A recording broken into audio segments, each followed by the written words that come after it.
So you mentioned that, like, I guess your challenges while you were in Japan was mainly the language and the administrative work. Were there any other challenges that you had in Japan, and how did you overcome those? Well, for me, I had fun in Japan. I mean, I had I had I had loads of fun in Japan. To tell you the Okay. truth, I was able to go to South Korea even from Japan Mm-hmm. to explore some more. So I Yeah. completed my cycle. I did Japan, Singapore, South Korea for Mm. my policy work, and that was a complete cycle for me. I traveled Okay. to other countries. I traveled within Japan. Mm-hmm. Although it's hard, I was able to make friends with Japanese people. And the trick is I go for the old people. Yeah. Those Don't ones who focus on have the the young knowledge. ones. The young Go for ones the just old want people. the young ones just want to improve their They want English you with you. more, and they're going to Mm. show you more. And sometimes they're even going to pay for you to experience Japan. I had that experience over and over. I want to. Oh, no, no, don't worry. You are like my son. My children are yours. Let's Now go. you're my son. I'm going to pay for you. It's unheard of because Mm, when you deal with your level of people in Japan, you go out, everybody pays for their bill, Mm-hmm. nobody takes care of anybody. But if yeah. you deal with the old people, they're going to take care of you and you'll be surprised. And you're going to get into how things are done the Japanese way, how the Japanese thinking processes, even Mm-hmm. how they themselves are disappointed in their younger people. Yeah. And they are going to ask you about ideas as to how to get their younger people to be like you. Live in Ah. Uganda, live in Kenya, live in Well. Nigeria, live in Ghana, and coming to Japan to spend 2 years, 3 years, Mm, 5 years, and having that sense of emotional intelligence and fortitude to stay to and excel. stay. Their young ones can't do that now because they are comfortable.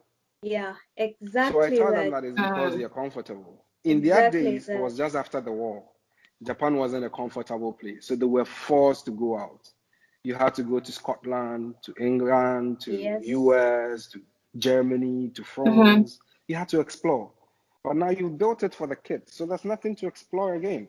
So they only go to Egypt to see the pyramids, to South Yes. Africa to enjoy, to London to see the London Bridge, the Tower, to France to see the Eiffel Tower. That's all. They don't want to do the things you did, and that's why you are disappointed in them. So maybe you shouldn't have built everything for them. Okay. Okay. I agree with that point because recently we're having a discussion, just a similar discussion of there's so many young Japanese who are just, they don't want to do anything. They don't even want to do things as simple as, maybe not simple, but things as simple as doing combini work. They don't want to do any, heavy lifting. But Mm. then the countries, I think last year the birth rate was in Hmm. Whoa. negative percentage. So there was more That's right. people dying than being born. That's right. And for us in Africa, it's the reverse. In There's more Eugene, people being born than dying. the average age is 16 years. The That's right. average age of the country Whoa. That's right. is 16 years. So how how can we, what lessons as Africans can we pick? Because it seems like we are where Japan was 50, 60 years ago. What lessons can we pick that we can adopt back home to see how we can, move our Mm-hmm. countries forward? The challenges of Africa are complex. So when you want to propose a path to tread, you have to be careful. Mm. Uh, Africa's dynamics are We know the just very dynamics. complicated. And every country There's has the their own. you see the difference between Africa and Asia after the war and the rebuild after the war was this. We had been programmed in a certain way. We faced almost similar stereotypes. Yes, These yes, people are yes, good for nothing. yes. The Mm. Asians can't build anything. They are good for rice farming, blah blah blah. The Africans are good for mining the gold, growing the cacao, and then we're going to export things from these places.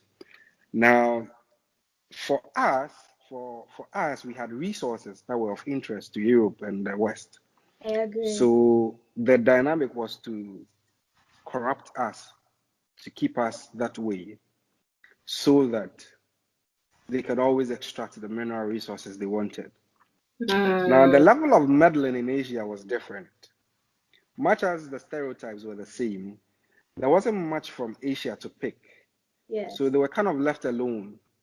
But the other side is this. There are two sides to it. The other side is that the Asians run on their cells of pride to prove a point that they are not as inferior as these Europeans thought they were, or these Americans thought they were. They were out there to prove a point that they can build, and they can build better. And that's what Japan has done. And when Japan did it, it influenced South Korea. It influenced Singapore. At least these three places are shining lights in Asia, and they influence the others. Although the others are pretty much like African countries in terms of their politics and their economics, at least they can pick inspiration from Japan. South Korea and Singapore basically developed because Japan did it. So among the three, Japan is the most advanced. Among the three, South Korea is the least sophisticated. But even so, being the least sophisticated, now it's more advanced than New York. I've lived in both places. I can tell you for a fact that Seoul is more advanced than Manhattan. Manhattan is the heart of New York. But Manhattan is so dead if you compare it to Seoul. So you see that the East Asians pull themselves together to prove a point. Now, for us in Africa, the few people who wanted to prove a point were eliminated. And then stooges were put in place to perpetuate themselves. So there are dynamics the dynamics are complicated. But you see the waving young people returning home, challenging political power, it brings a difference. And if we would continue that, if we will come home, if we would champion causes, of course, not all of us will come home. I cannot advocate for all of us to come home. It's unrealistic. So some of us will have to stay out there and then support other people here who are willing and able to champion these causes to continue. Of course, it's hard to come by funds here. So if you can raise the funds there and finance something there here, it's all well and fair. But we will have to pull ourselves together to decide that this is the direction we want to go. I believe that there will come a generation of us that will think differently from M7, will think different from Yoweri Museveni, will think differently from Paul Biya, will think differently from Muhammadu Buhari. All these old guys, I strongly believe that there will be a workable generation coming up of us. And I pray that we don't get corrupted as these people have become. Because that is one big problem now. If you look at even student politics amongst the young people now, it's influenced by the older political class. And so they are polarized right from scratch and they toe similar lanes. But for us who are more exposed, I believe there will come a time where we take reins and we are in charge of our countries. We'll be influenced positively, like Park Chung-gi, like what's the Japanese guy's name? I forget, like Lee Kuan Yew, to make a difference and prove a point that we are not that stupid. We built America. We built Europe. That's why people didn't build it themselves. We built it for them. And still building. Now we are building Asia. Why can't we build it? Why can't we build our homes? I believe the time is coming where that realization has been there, but we'll put some action to it. Our thoughts and our mind's processes will be geared towards doing right by our people. It is hard to get you, the foreigner in Japan. it is hard to get a Japanese to go against another Japanese. That is It true. is almost impossible. But let a Chinese man come to Africa, come to Kenya, your neighbor will sell you off. That is true. Just for pittance. Just for pittance. For today's bread, your neighbor will give you away. We need to give Your dignity back to our people. Would forge documents to sell your property to a Chinese person. Why is that? Why do we think like that? So I strongly believe there's a time coming where that part of that missing piece will come together because we have the strength, we have the brains. It's just a little part of, some mental fortitude and thinking correctly, and it's not just about sense of pride in Paul driving motorcades. Look at a small country like Togo. The president of Togo has almost the same, the same benefits, or let me say the way he carries himself about is just like the way Donald Trump will carry himself about as the president of a big country like America. And your country is as tiny as Togo. Just about a couple of thousands of square meters. Yeah. And you drive with a motorcade, and you drive a bulletproof car for what? So I believe that time will come. I don't know how soon it will be, but if the sentiments I gather from my peers are something worth going by, and hoping that Murungi and Fatu will be coming to join us very soon, we will get there from here. Hopefully. I mean, I feel like you're one of those people that are deep into Pan-Africanism, and I think, but not everyone that has that mindset. Not everyone has the mindset of being an entrepreneur. So people have fears going back home, real fears. And when you talk to family, when you talk to friends, they'll be like, "Oh, don't come here. The country isn't going too well. It's not gonna be good for you." So going back, realistically, did you have any fears? And maybe can you give a point or two? I know you mentioned that people should be patient when they go back home, but what were your fears, and and how will you advise someone that has fears? How did you overcome your own fears? I would say your fears are valid. Your fears are valid. For here, we don't even have the bus or the trains for you to even think about them coming on time.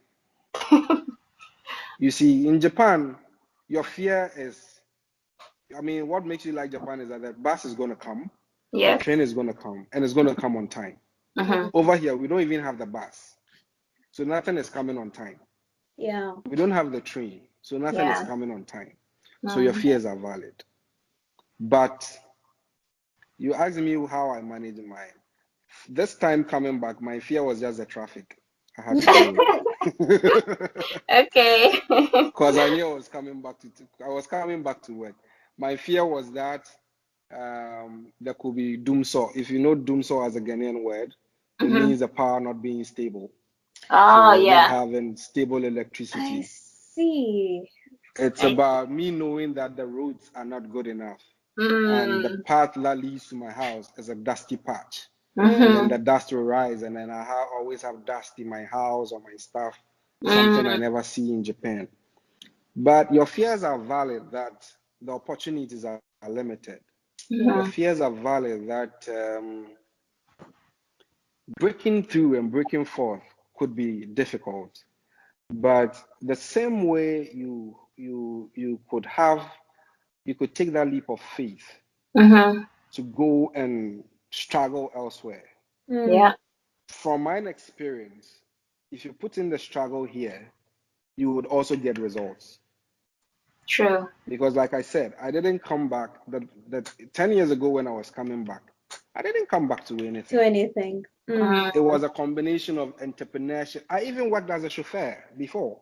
I tell people and they can't seem to believe it. I can send you shots of me sitting on a motorbike doing jungle work. It's data gathering, and it's not today when I'm in braces and a white shirt and a tie. I would send you would see me on a buggy with real rugged clothes, going to the Wow. countryside, doing real rugged work. So we had to go through the mill. And then from that, we were able to get the polish. So it wasn't the polish from scratch.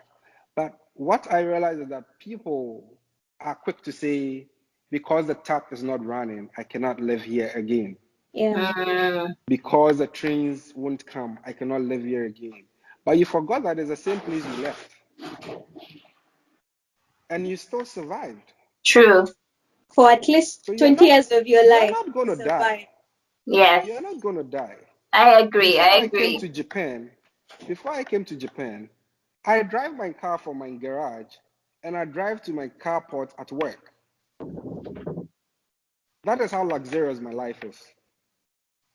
But I had to wear boots, walk down the hill, get a bus, get a train.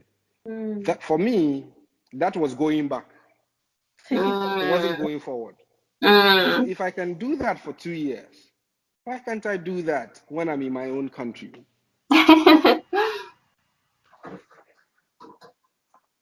So you get my argument. Yes. So of Yes, course yes, our yes. experiences are not the same. Yeah. Our fears are.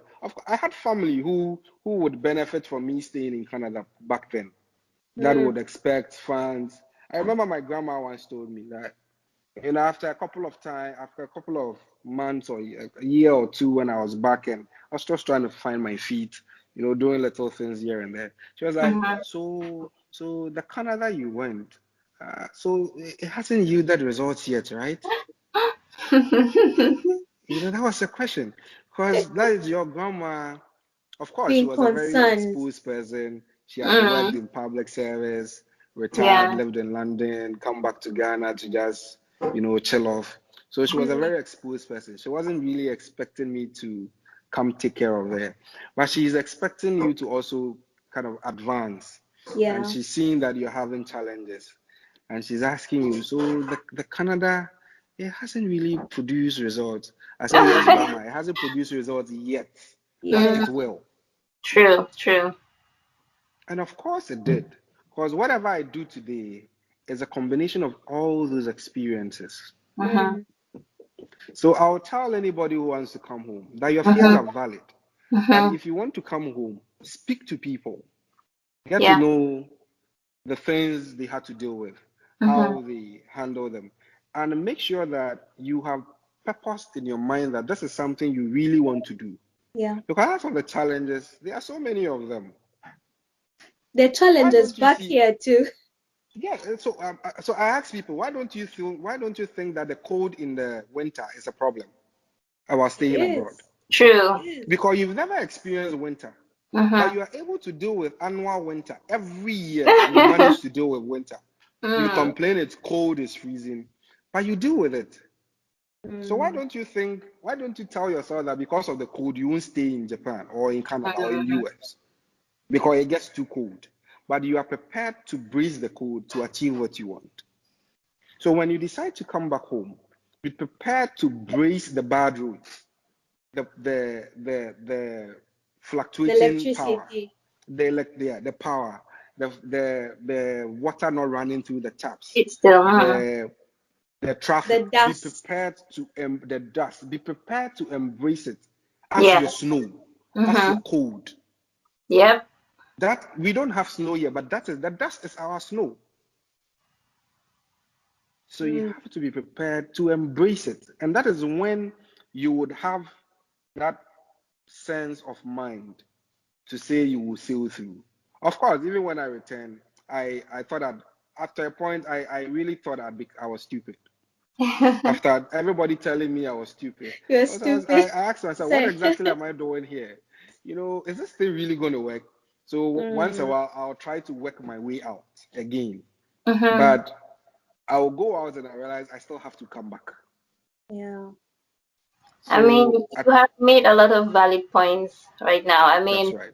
Yeah, you actually convinced me, just like you said, we have lived back home for a long time and we didn't die. Nothing happened to That's us. Right. So just going back home, we will have challenges, but still, it's home.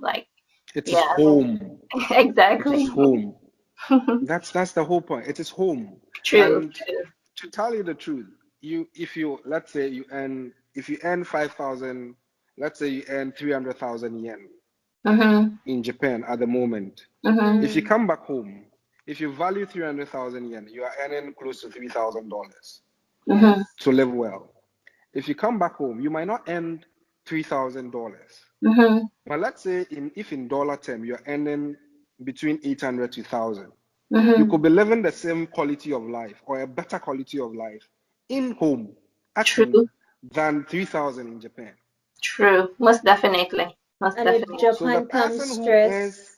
half of that 3,000, that's $3,000 in Kenya, in Mm-hmm. Uganda, in Nigeria, has a way better quality of life than you in Japan, True. even True. with half of $3,000. So your That is fears are true. valid, but sometimes it's a caricature you create. Mm-hmm. And you think because you have good hospitals, you have good roads, forget about Africa. But if we forget Complacency. about Africa, Who's what going to then? build it? Who's going to build it? Yeah. Yeah. So when you decide to come, make friends with returnees and make Mm-hmm. friends with people who have not even gone anywhere. Let them inspire you. Let them call you stupid. When they call you stupid, you'll be motivated to prove a point to them. Because Mm. there's a clear distinction between you and them. It's just Yeah. that you haven't activated it yet. That is true. So when they call you stupid, you will be motivated to activate the little difference, that little edge you have over them. And then later, those same friends will come and tell you that, so that means this thing is for you, the returnees. It's for real. So you the returnees are the ones who get the good opportunities. No, it's just because you reactivate, that little difference in you. You will stand out. If you work in Japan, you see the guy who comes to pick your bag to the airport. You book Yamato, and the guy comes, and he's this small person, Mm-hmm. and he's carrying 23 kg from the 4th floor. And you are telling him, I want to help you. He says no. And he's the same guy who drove the truck. In Africa, the guy who drove the truck is not the guy who carried the bag. Yeah. And that guy is But in 70 years Japan, old. it's the same person who drove the truck to your house that carries the luggage. Mm-hmm. And he's going Mm-hmm. to send it to the truck all by himself. Mm. If you will put that work in here, Mm-hmm. you will get there.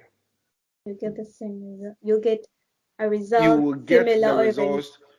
That's right. You will get the result. I mean, you have said it all. You have said it all for real. I mean, this was very, very informative for me. Planning to go back home, so yeah. That's right. That's right. So Fatu, I'll be glad to speak to you anytime. And of course, there will be down times when things are not really stable. Even when things are stable, rich men have rich men problems. True. That is true. The Lamborghini isn't working. He'll have to use the That's Mercedes. right. Yeah. So even when you become comfortable, there are comfortable problems as well. Yeah. So it's no easy walk to freedom, like Mandela will tell you. Well, he put in 27 years. That's right. Hmm. So whichever way, even if you're comfortable in Japan, you have problems. So when True. you come when you come back home, you're going to have challenges. Let's have a network of people you can speak to, people Mm-hmm. who would give you motivation, Yeah. put some positivity into you, Into you. share their stories with you, and Yeah. let you know that. And of course, whilst you talk to those people, it's the same people that will get the opportunities and bring you on board. Mm-hmm. So when you want to come, speak to people. Don't be an island. And let's be humble. Sometimes we come back home and we think we are the epitome of everything. Mr.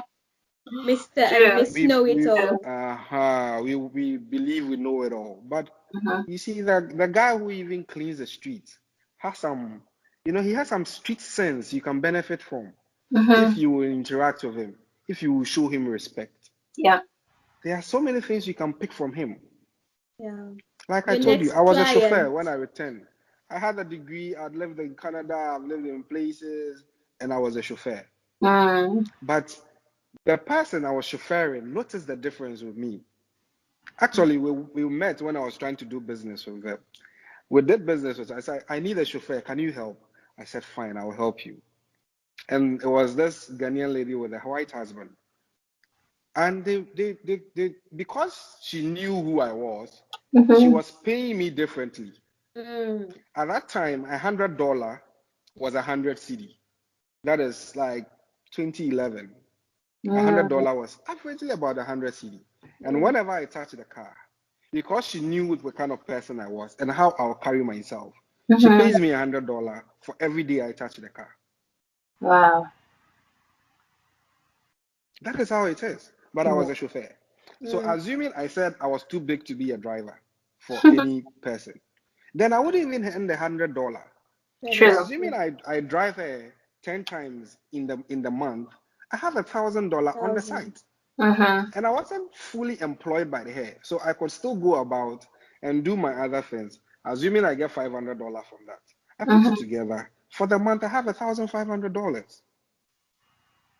But here is somebody who says he's a returnee, he has a degree, he has a master's degree, he's lived abroad, he's worked with Rogers Television, so he's too big to be a driver.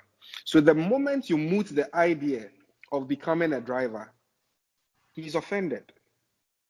I see. But if I tell you what these opportunities of even driving this family gave me, it will amaze you.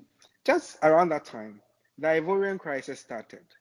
Fortunately for me, I spoke some French, not too good French. That family had a cocoa business from Ivory Coast. So she decided to engage me additionally as a bilingual person. And she was paying me extra for that. She knew I couldn't speak. My French wasn't too good. And she was comfortable with me using Google Translate to work. Wow. Meanwhile, she can use the Google Translate herself. That is But very because of the true. level of trust I have with her, she is willing to give me that space to say, okay, I know you cannot do this all by yourself. Your skill is not up to that level. So if you have to add Google Translate, translate it. But I don't have the time to go and translate and read. So translate and read. Let's do the correspondence with Ivory Coast, and I'll pay you for it. And that's how easy life can be. And those are True. your benefits as a returnee. So she Okay. was seeing the work ethic. She was paying me not for the skill, but just the ethic. Yeah. That, I mean, she didn't have a degree. She always tells me that she feels she's just a fortunate person. She had secondary school education. She was working. She met, it was actually her boss who was sent from, the company sent him from Netherlands to come and work in Ghana. And then the man decided that she was pretty and wanted to marry her. And then her fortunes changed overnight. So she was looking at herself, and she's looking at this degree holder who has all this experience and exposure. And I'm still prepared to say I will drive her and her family around. And that alone, up to today, we are friends. Nice. Up to today, we are friends. I'm friends not only with her, but the husband. Nice. So whenever I go to, they live in Takoradi actually. So whenever I go to Takoradi, the last time I was there, I was sent by the bank. They sent me with a huge V8 with a Land Cruiser. The man was just looking at me. I said, I'm going to tell your boss that you are my driver. I said, that's fine. So you see, he's like, oh, so my driver today, you've come to my house with a driver. With a driver. That's what he said. He said, so my driver has come to my house today with a driver. And that's how beautiful life can be. But we have to have the patience, the humility, you know, that emotional intelligence to take life a day at a time. Because if I hadn't done most of the things that happened, of course, working with the central bank now wasn't dependent on them. Yeah. But a lot of the things that kept me stable between that period and my joining the central bank was heavily dependent on them. I see. So what we're hearing is we have to accept to start small and start wherever you are with whatever you have. Whatever is given you. You could be given a lemon. If the other guy has an orange and is having an orange juice and you have a lemon, make lemonade. Just find a little honey or sugar and put in the lemon. Mix it with a little water. It will also taste good. Because we won't all have it the same way. But if you want to compare with other people, the journey is different for everybody. So take what comes to you and run with it. it will make a whole lot of difference. So other than that, we also need to build our social capital. Your social capital. Network with people. Mm. Talk to people. These people, I just met them at the hotel. I was doing business. I spoke to them. And I went back and then she called me. It's like, I like the way you spoke. Then she started asking me, what did you do? So I started giving her a rundown of who I am. So, okay, that's interesting. Okay, I would like to do some business with you. So we did some business. Then I said, okay, I have this challenge. I need somebody to chauffeur myself. Would you like to? I know you are way above that, but would you consider it? I said, why not? If I have the time, why not? And I had the time. And I was into entrepreneurship. So I had flexible schedules. I took it. I ran with it. And it brought a whole new dynamic. When I tell my friends how much I was earning from that family alone in a month, I was working as a translator. I was working as a chef. And they were paying good money for it. Because they were paying me for the quality of the person, not the job. Okay. I mean, yeah, you have said a lot, Mr. Koby, and we appreciate all of it. Do you have any last words or any last advice that you want to give out there to listeners that are currently in Japan and maybe back home, in fact? So they might even be in other parts of the world and they're wondering, is this leap of faith worth it? That's right. I have friends in so many parts of the world now because I've traveled to so many places.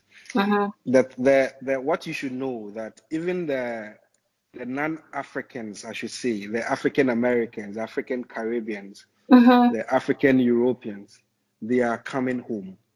They are coming and they are not going back. Magic here. Yeah. So yes, your fears are valid, but look around you and challenge yourself. The same effort you put into building a life there. It's fine if you want to stay there, but you can put in similar effort and build a life here. Okay. So be inspired. There are now other people that are not really from home, who are born elsewhere, or just the only thing they have is the color of our skin and the shared ancestry. They are coming home and they are living here. And if you come and see the things they are doing, you realize, so what were we thinking about all this while? True. So now that you have the opportunity, whether you be in America, whether you be in Canada, whether you be in Japan, you've studied, you've worked, you had exposure. Look at what carves a niche for you and come home with that thing and stay focused in achieving it. Work towards it. That is if you want to come home, because like we've said, you have to want to do it. Yeah. It's not something you just get up and take for granted. Yeah. For you to succeed, you have to want to do it. So for those of us who really want to do it, build a good sense of attachment to whatever you want to do. Commit yourself to it. Don't be scared. Build the networks, talk to people, and let's build it together. If you do not want to come home, it's also fine. But it's good to know people that come with it. That's right. It's good to know people elsewhere. That's right. Always keep one foot at home. Because now they are with Donald Trump. There were thousands of Africans that were deported overnight. If you know about it, people were just arrested and deported. So if you've lived in the US for 20 years, he doesn't care. He's deported you overnight. You don't come with anything but the clothes you're wearing. What if you burnt all the bridges? True. So let's keep that off our minds. Yeah. That's how I'll end today's podcast. This was so lovely. Yes. I'm so grateful that you took off your time to talk to us and to all our brothers and sisters. I hope we'll have more of them taking that leap of faith and going back to build the motherland, because if not us, then who? Most definitely. Not now, Then when? And you see, the funny thing about the good life that people struggle to achieve, when I travel and I visit my friends and I want to see the good life they're talking about, it's just Mhm. about a couch, a fridge, a cooker, Netflix. and a bed. Yeah, that's it. So I'm like, so this was all your good life was about? Are you Mhm. for real? I thought you were going to be an astronaut. But they're just looking for True. a small car, a Mhm. bed, a fridge, a cooker, a microwave, a couch, And that's and that's it. it. Mm. There is more to life. There is definitely more to Of life. course there is. Yeah. Of course I mean, there is. we're very grateful for you coming here today to talk to us. And I'm sure Mm-hmm. our listeners have taken 1 or 2 points out of this talk. And I know I have taken a lot from this. That's right. And hopefully we'll have you another time on another topic on this podcast because I really enjoyed your talk. So, yeah. Thank you, Thank Fatu. Thank you, you. Fatu. All right. Thank you, Murungi, Thank you too. for Hope the invitation. to catch you on different forums. That's right. Yes.